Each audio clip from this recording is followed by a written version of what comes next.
Right, so what we're going to do here is we're just going to start right from the beginning and just go over the basics. So what I've got open is it's the blank Visual Studio Code, and what I'm going to do is just go File, New File, and it will create us a blank document. And I'm going to go and save this straight away. I'm going to put this on my desktop. You guys might want to have a different folder, but I'm going to create a new folder on the desktop. Always put your website in a folder. Web example, whatever. Call yours whatever you want to call it. And in there, this you do actually have to call it the same as me. I'm going to call it index, and it's going to be a HTML file. You can either type in .html to make it easier, or you can find it from the list here, HTML. Don't put .html and have HTML here, otherwise it will be called index.html.html, which you don't want. Okay, so it's index.html. The reason we're calling it that is because by default, the browser will look for index.html as the file to open and to go to as the default file to load. So index.html is what you want to call your home page or your landing page, first page that opens when someone goes to your website. Okay, so let's save that. Once you've done that, you get these two little brackets here, and down in the bottom right, it will say HTML, so we know that that's fine. Okay, and we're just going to go through this. So the first thing you have is the Doctype Declaration. So as soon as I open my first tag, in fact, here it is. Visual Studio Code is good at like giving you, what it thinks that you need, and that's worked here. So it's Doctype, and it instantly puts in Doctype HTML for us. Okay, nice and useful. So down to the next line, and I'm going to tab over again, just because we want this sort of parent-child hierarchy system of keeping our tags laid out correctly, and that will make more sense as we add more things. But the next tag we want is just the HTML tag. Notice that as soon as I close the opening tag, it creates the closing tag for us, which is nice. So we then just press enter, and it also puts us on it tabbing wise in the right place. Okay, so again, Visual Studio Code does that automatically to be helpful. Sometimes it's kind of not helpful actually, but most of the time it is helpful, so we leave it on. And then within the HTML tag, we start with the head section. Again, it creates the closing one, so you just push enter. Okay, so we have two tags so far, HTML and head. Within the head section is going to be, as I said, everything that you're not going to actually see on the web page itself. There's one thing you put in the head section which is visible, but it is only visible on the tab at the top of your website. All right, so and that is the tag for that is title, and for this I'm just going to put home page. Okay, and then in my tab it will just say home page. You can change that to whatever you want. Then within my head section, the other really important thing is the link to the style sheet. Okay, so link rel equals style sheet. Okay, make sure the relationship is that it knows that that's the style sheet. That's what it's being linked to. You can put in the type as well, but you don't actually need to do that. So I'm going to miss that bit. I'm going to put in the href equals, and then this will be the name of your style sheet. We haven't created this yet, but that is what I'm going to call it, style.css, and then close that tag. Okay, note that some tags, the same with adding images, it doesn't have like a closing tag in the way that these ones do. So link, it is just a tag within itself. It doesn't have an opening and a close. The information is all just within that one tag. Okay, some tags are like that, some tags are like this. Okay, again, the more you do this, the more you learn sort of which is which. All right, so that's all I'm going to put in the head section for now. And then underneath my head section, we have the body section. Okay, and then the body section contains everything that we are going to see on our website. So what I'm going to do is I'm just going to go to my desktop, this web example that I made, and I'm going to see there's my HTML page already, and I'm just going to open that with Firefox or whatever browser, it doesn't matter. And here you can see my website completely blank, but see it says homepage up in there. That's what we added earlier on. Okay, so we've got this ready to preview what our website's going to look like. So body, the first thing I want to create, actually before we go to the div containers, or just the basics of adding some tags, because you don't have to have div tags. You could create a page without it. It wouldn't be very good, but you could. So like p tag, for example, it's just paragraphs. So here is a paragraph. All right. Now, if I make a change to my HTML, notice that there's a little white dot up here at the top of the screen. If I Control S to save it, that white dot goes away. So it's a good way of knowing that your page isn't saved yet and there's been a change and it hasn't saved. Because your website isn't going to show anything until this has been saved. Okay, so now I can go to my website.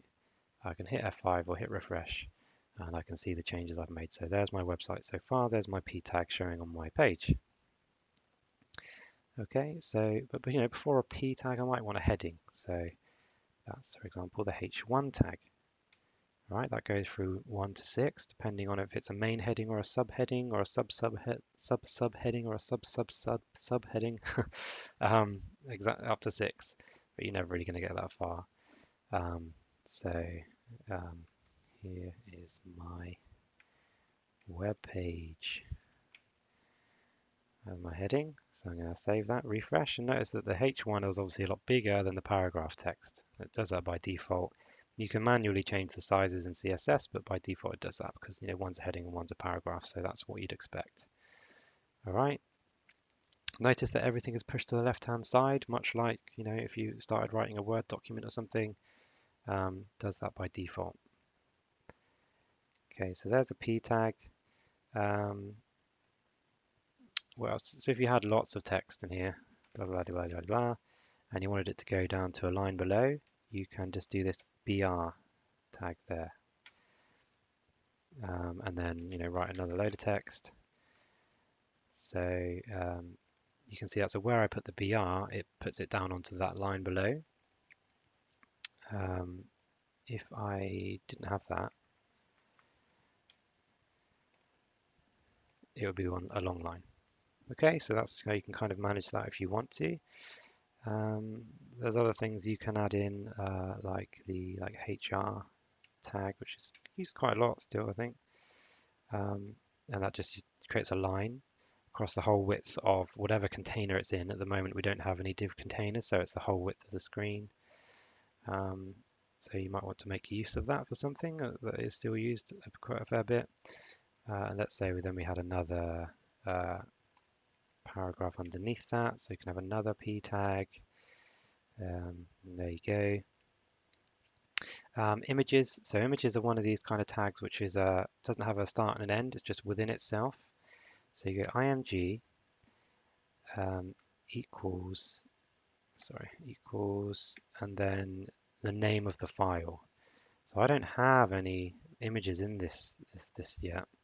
So what I'm going to do is I'm just going to steal one from the other project. So where were we? If I go to here, recognize these images. Let's get this lovely image of a forest.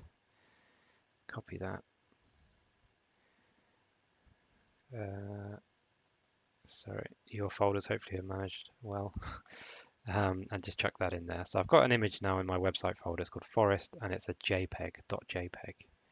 So in here, I can put in forest.jpg. Okay, and I've just forgotten to put source. Okay, so image source equals forest.jpg, and then you just close the tag. So it's just one tag within itself. We hit save, come over to my website, I'm going to refresh it, and there's my image. All right, the image defaults to its original size, whatever pixel width and height that it is, and adds it in there. Okay, what else might we want to put in? We might want to put in a link to another website. So you can do that with the A tag, which is the anchor tag. So A, again, this is a href, similar to this one up here, which links it to another page, equals, and then you put in the URL where you want it to go to. Google.com, shall we? Okay, and then again, just close that.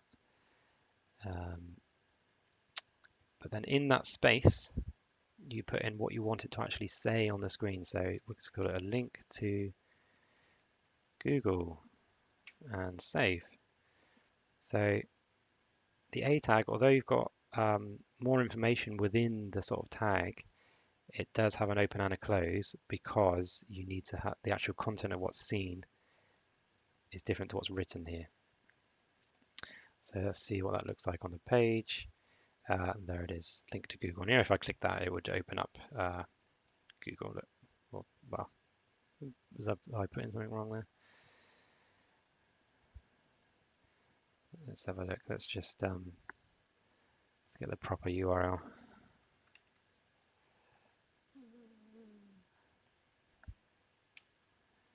Just going to copy that from an actual web page.